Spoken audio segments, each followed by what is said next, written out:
Trabalhei um ano inteiro para dar uma bicicleta ao meu filho, mas os filhos do meu irmão a destruíram com tacos de beisebol enquanto a família assistia. Meu filho chorava, e eu fiquei parada. Senti o sangue ferver, mas não disse nada. Só saí de lá por uns minutos. E o que eu fiz fez todos aprenderem uma lição que nunca esqueceriam. Eu ainda me lembro do dia em que comprei aquela bicicleta. Não era uma bicicleta qualquer.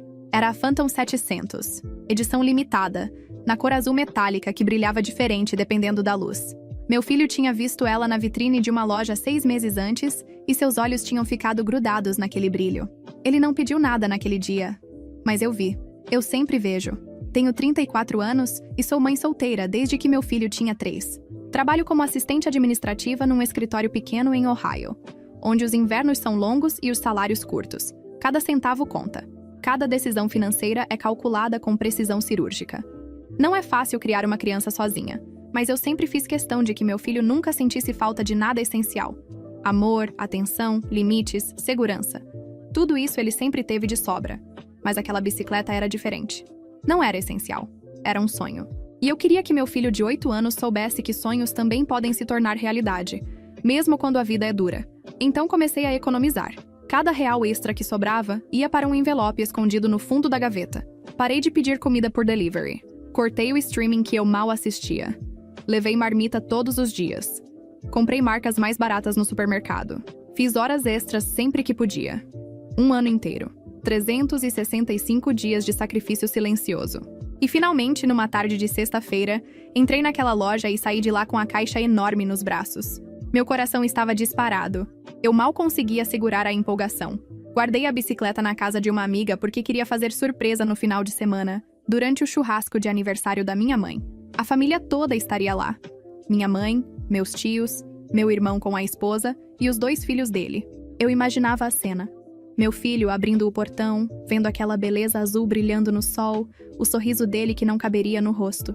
Eu queria dividir aquela alegria com as pessoas que eu amava. Queria que todos vissem o quanto eu tinha me esforçado, o quanto aquilo significava. No sábado de manhã, acordei cedo para buscar a bicicleta. Coloquei ela no porta-malas com todo cuidado, enrolada em cobertores para não arranhar. Meu filho ainda não sabia de nada. Disse a ele que íamos para a festa da avó e que eu tinha uma surpresa. Ele ficou ansioso a viagem toda, perguntando o que era, tentando adivinhar. Eu só sorria e dizia para ter paciência. Chegamos na casa da minha mãe por volta de 12:30. O quintal já estava cheio de gente. Meu irmão já estava lá, com aquela postura de sempre, como se fosse dono do lugar. Ele tinha 38 anos. Trabalhava como supervisor numa pequena construtora e adorava se gabar de como ganhava bem. A esposa dele, sempre de salto alto mesmo em churrasco de família, ficava do lado concordando com tudo que ele dizia.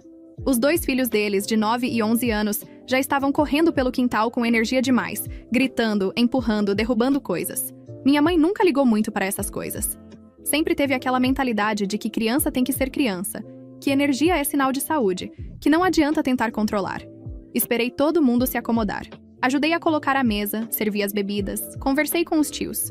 Então, quando senti que era o momento certo, fui até o carro e trouxe a bicicleta. Ainda estava envolta nos cobertores, mas dava para ver o formato. Meu filho me seguiu, curioso, e quando tirei os cobertores, ele congelou. Por 3 segundos, ele só olhou. Então veio o grito de alegria, os olhos arregalados, as mãos tremendo para tocar.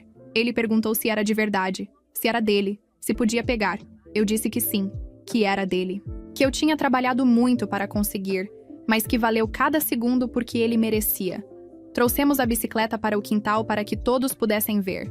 Meu filho estava radiante, mostrando cada detalhe, explicando sobre o modelo, sobre as marchas, sobre como ele tinha sonhado com aquilo. Eu estava ao lado dele, com o coração cheio. Foi quando meu irmão se aproximou.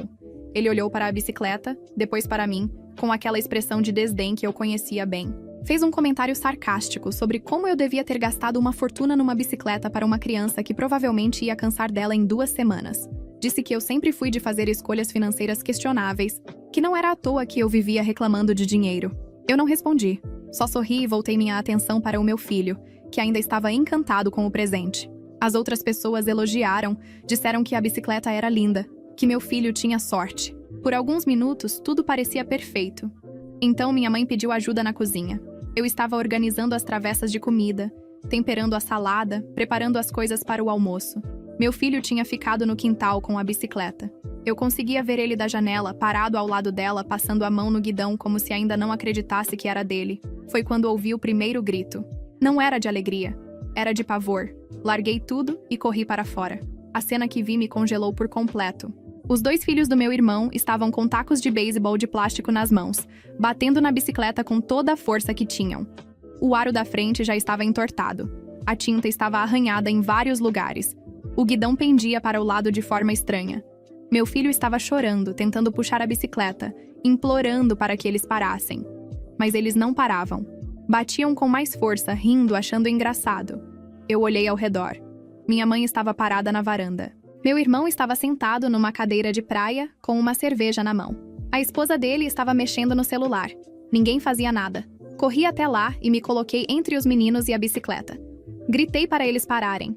Eles finalmente largaram os tacos, mas ainda estavam rindo. Olhei para a bicicleta. O estrago era imenso. O aro estava completamente torto. Impossível de usar. A tinta azul metálica estava arranhada até o metal em vários pontos. O guidão estava quebrado de um lado. O selim tinha marcas profundas. Meu filho estava aos prantos, agarrado em mim, perguntando por que eles tinham feito aquilo, por que ninguém tinha impedido. Eu não conseguia falar. Minha garganta estava fechada. Senti o sangue ferver nas veias. Minhas mãos tremiam. Olhei para minha mãe esperando alguma reação, alguma palavra, algum pedido de desculpas. Ela apenas deu de ombros e disse que meninos são assim mesmo, que eles não sabiam o que estavam fazendo, que era só uma bicicleta. Meu irmão riu. Disse que eu devia ter comprado uma mais barata, que criança não sabe cuidar de nada caro, que eu tinha me iludido achando que aquilo ia durar. Ninguém pediu desculpas. Ninguém repreendeu as crianças. Ninguém ofereceu ajuda.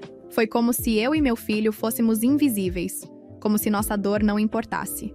Eu fiquei ali, parada, com meu filho chorando nos meus braços, olhando para aquela família que deveria me apoiar, me acolher, me proteger, mas não senti acolhimento. Senti desprezo. Senti que para eles eu era motivo de piada. Meus esforços eram ridículos. Meu sacrifício era digno de zombaria. Naquele momento, algo dentro de mim quebrou. Não foi a bicicleta. Foi algo muito mais profundo. Segurei meu filho pela mão, peguei a bicicleta destruída e saí dali sem dizer uma palavra. Nem me despedi. Só coloquei a bicicleta no porta-malas, ajudei meu filho a entrar no carro e dirigi para casa em silêncio. As lágrimas desciam pelo meu rosto, mas eu não fazia som. Meu filho chorava baixinho no banco de trás. Quando chegamos em casa, tentei acalmá-lo. Disse que íamos consertar a bicicleta, que tudo ia ficar bem. Mas quando liguei para 3 oficinas diferentes no dia seguinte, todas me deram a mesma resposta. O dano era irreversível. O aro estava torto demais. O quadro tinha rachaduras. O guidão precisaria ser substituído. E a tinta nunca mais voltaria a ser como era. O custo do conserto seria quase o mesmo de uma bicicleta nova. Meu filho se fechou completamente depois daquele dia. Parou de falar sobre a bicicleta. Parou de pedir para sair de bicicleta. Quando eu tocava no assunto, ele só balançava a cabeça e mudava de tema. Eu via a tristeza nos olhos dele e sentia uma raiva crescer dentro de mim. Não era só pela bicicleta. Era pelo desrespeito, pela crueldade gratuita, pela indiferença. Passei semanas ruminando aquilo. Não conseguia dormir direito. Cada vez que fechava os olhos, via a cena. Via meu filho implorando. Via os tacos batendo no metal. Via os risos. Via a expressão de descaso da minha mãe. Ouvia as palavras do meu irmão ecoando na minha cabeça. Foi então que decidi fazer algo que nunca tinha feito antes. Comecei a anotar tudo. Cada incidente, cada comentário cruel, cada vez que meu irmão ou minha mãe me desrespeitaram. Não era para mostrar para ninguém. Era para mim mesma. Para entender o padrão. Para ver com clareza o que eu tinha tolerado durante anos. E quanto mais eu anotava, mais eu percebia. Aquilo não tinha sido um incidente isolado. Era quem eles eram. Meu irmão sempre foi assim. Sempre me tratou como inferior. Sempre fez questão de me lembrar que ele era mais bem-sucedido, mais respeitado, mais importante. E minha mãe sempre permitiu. Sempre relevou. Sempre escolheu o lado dele. Eu tinha passado a vida inteira tentando ser a filha compreensiva, a irmã paciente, a que engolia os desaforos para manter a paz.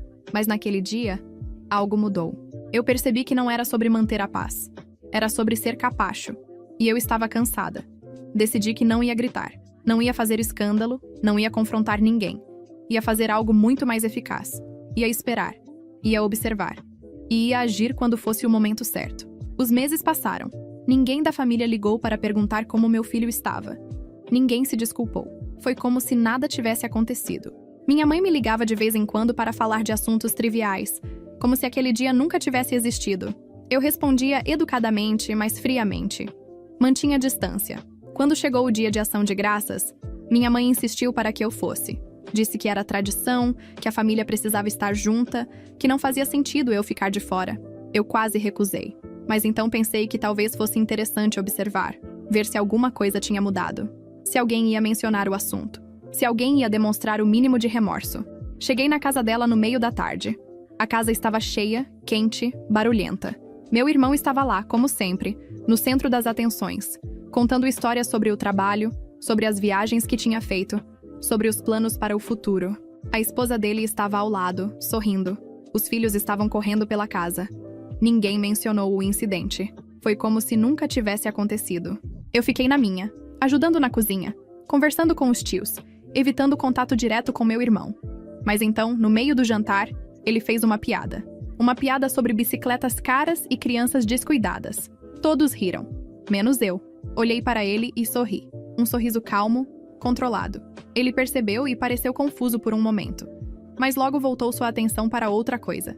Ninguém notou que eu não tinha rido. Ninguém percebeu que algo em mim era diferente. Porque eu já tinha um plano em andamento. E ninguém sabia. 3 meses antes, eu tinha começado a investigar. Não de forma obsessiva, mas de forma curiosa. Meu irmão sempre foi muito convencido sobre seu trabalho, sobre como era competente, sobre como era respeitado. Mas eu tinha uma amiga que trabalhava como contadora em outra empresa da mesma área.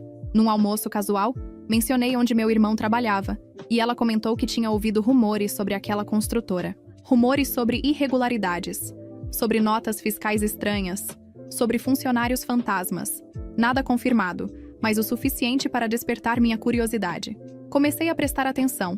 Sempre que meu irmão mencionava alguma coisa sobre trabalho, eu anotava. Nomes, datas, projetos. Detalhes que pareciam insignificantes. E então, num descuido dele durante um churrasco meses antes do dia de ação de graças, eu tinha visto papéis na mesa dele. Papéis com informações sobre contratos, sobre pagamentos, sobre funcionários. Tirei fotos discretas com meu celular. Não sabia se ia usar. Não sabia se aquilo significava algo. Mas guardei. Depois do incidente da bicicleta, voltei àquelas fotos. Analisei com calma. Cruzei informações. Pesquisei nomes. E descobri algo interessante. Alguns dos nomes que apareciam como funcionários contratados para obras específicas não existiam. Ou melhor, existiam, mas não tinham nenhum registro de trabalho atual. Eram pessoas que tinham trabalhado anos atrás e não estavam mais ativas. Meu irmão estava usando nomes de funcionários antigos para criar folhas de pagamento falsas. O dinheiro que deveria ir para esses funcionários fantasmas estava sendo desviado. Era fraude. Clara, documentada, criminosa. Eu poderia ter confrontado ele, poderia ter ameaçado. Mas isso seria burrice. Ele negaria. Inventaria uma desculpa. Jogaria a culpa em outra pessoa. Ou pior, conseguiria apagar as provas antes que alguém investigasse.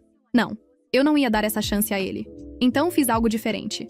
Organizei todas as informações que tinha. Imprimi documentos. Destaquei as inconsistências. Criei um dossiê completo, claro, objetivo. E enviei tudo anonimamente para 3 lugares. O dono da construtora, o contador responsável pela empresa e o departamento fiscal local. Usei um serviço de correio privado. Não coloquei meu nome em lugar nenhum. Não deixei rastros. Apenas enviei as provas e esperei.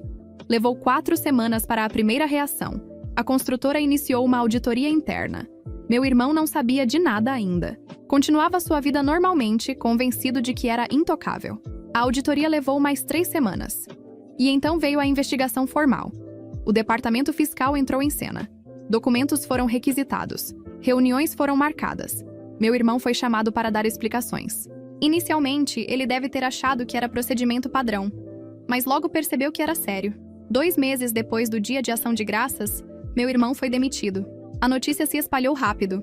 A construtora não quis processar para evitar escândalo público, mas deixou claro que ele tinha sido pego em irregularidades graves. O nome dele começou a circular nos meios profissionais locais. Ninguém queria contratar alguém com aquela mancha na reputação. 1 semana depois, o nome dele apareceu no jornal local. Uma matéria pequena, mas suficiente. Falava sobre investigação de fraude fiscal envolvendo funcionários fantasmas. Não citava a empresa por extenso, mas citava o nome dele. A esposa dele viu. Os amigos viram. A família toda viu. A reação foi imediata. A esposa dele pediu divórcio.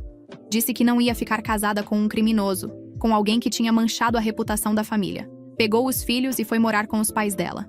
Meu irmão ficou sozinho no apartamento que mal conseguia pagar, sem trabalho, sem família, sem respeito. Minha mãe entrou em pânico. Ligou para todo mundo da família tentando entender o que tinha acontecido, tentando defender meu irmão, dizendo que era um mal-entendido, que ele era uma boa pessoa, que alguém tinha armado para ele. Ela ligou para mim também.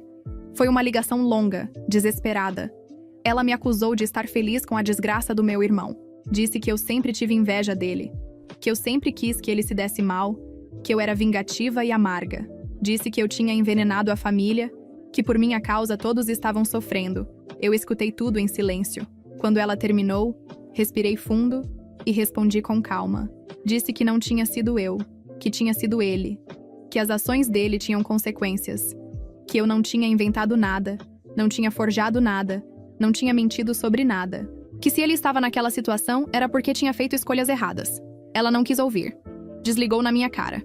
Não falamos mais depois disso. Meu irmão tentou me ligar algumas vezes. Eu nunca atendi. Ele mandou mensagens dizendo que precisava falar comigo, que precisava de ajuda, que a família tinha que se unir em momentos difíceis. Eu bloqueei o número dele. Passaram-se meses. Minha vida continuou. Voltei a economizar. Trabalhei duro. E, finalmente, quase 6 meses depois do incidente original, consegui juntar dinheiro suficiente para comprar outra bicicleta para meu filho. Não era a mesma. Era um modelo diferente, mais simples, mas ainda assim bonita e funcional. Quando dei para ele, vi a alegria voltar aos olhos dele. Não foi a mesma explosão de emoção da primeira vez. Foi algo mais contido, mais maduro. Ele tinha crescido naqueles meses. Tinha aprendido que coisas bonitas podem ser destruídas. Que pessoas que deveriam te proteger às vezes te machucam. Mas também tinha aprendido que é possível recomeçar. Fomos pedalar juntos num parque numa tarde de sábado. O sol estava se pondo, pintando o céu de laranja e rosa. Ele pedalava na frente, testando as marchas, acelerando, sorrindo. Eu pedalava atrás, observando, com o coração mais leve do que tinha estado em muito tempo. Numa pausa para beber água, ele me perguntou se a família ainda estava brava comigo. Eu disse que provavelmente sim. Ele perguntou se um dia ia melhorar.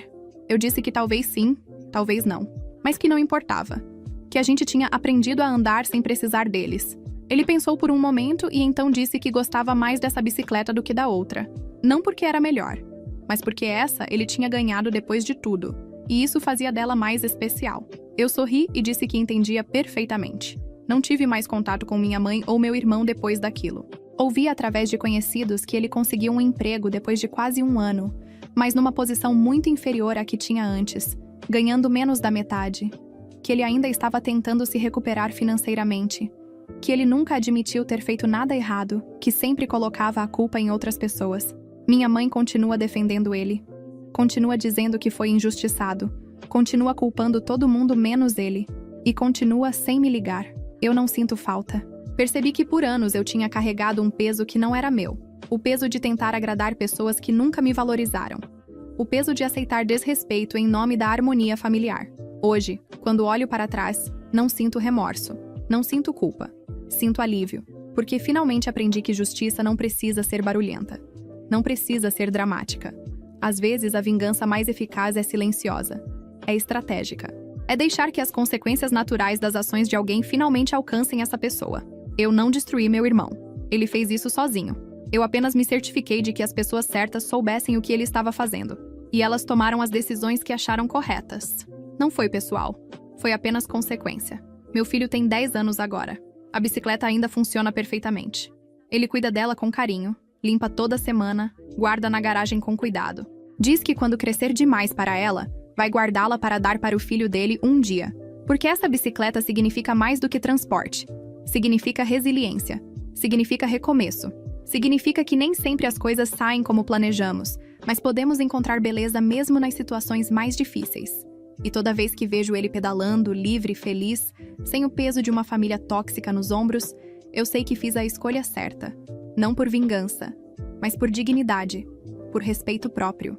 Por ensinar ao meu filho que a gente não precisa aceitar abuso só porque vem de família. Que a gente pode se afastar, que a gente pode se proteger, que a gente pode sim buscar justiça quando somos prejudicados. Não foi fácil. Houve noites em que me questionei. Houve momentos em que senti falta da família, mesmo sabendo que era disfuncional. Mas toda vez que o questionamento vinha, eu lembrava da cara do meu filho naquele dia, das lágrimas dele, do desespero dele. E eu sabia que tinha feito o certo, porque no final das contas, meu papel como mãe não é apenas proteger meu filho fisicamente. É ensinar a ele que existe certo e errado, que ações têm consequências, que você não precisa ser agressivo para se defender, que paciência e estratégia podem ser mais poderosas do que gritos e confrontos. E se um dia ele me perguntar se eu me arrependo, eu vou dizer que não, que cada decisão que tomei foi pensando no bem dele, que eu escolhi a dignidade dele acima da aprovação familiar, que eu escolhi a paz dele acima da minha conveniência. Porque isso é o que mães fazem. A gente protege, a gente luta. E quando necessário, a gente garante que justiça seja feita, mesmo que seja em silêncio, mesmo que ninguém saiba que fomos nós, mesmo que nunca recebamos reconhecimento por isso. A bicicleta foi destruída, mas meu filho não foi. E isso é tudo que importa. E você? Se estivesse no lugar dela, o que faria diferente? Deixe seu comentário.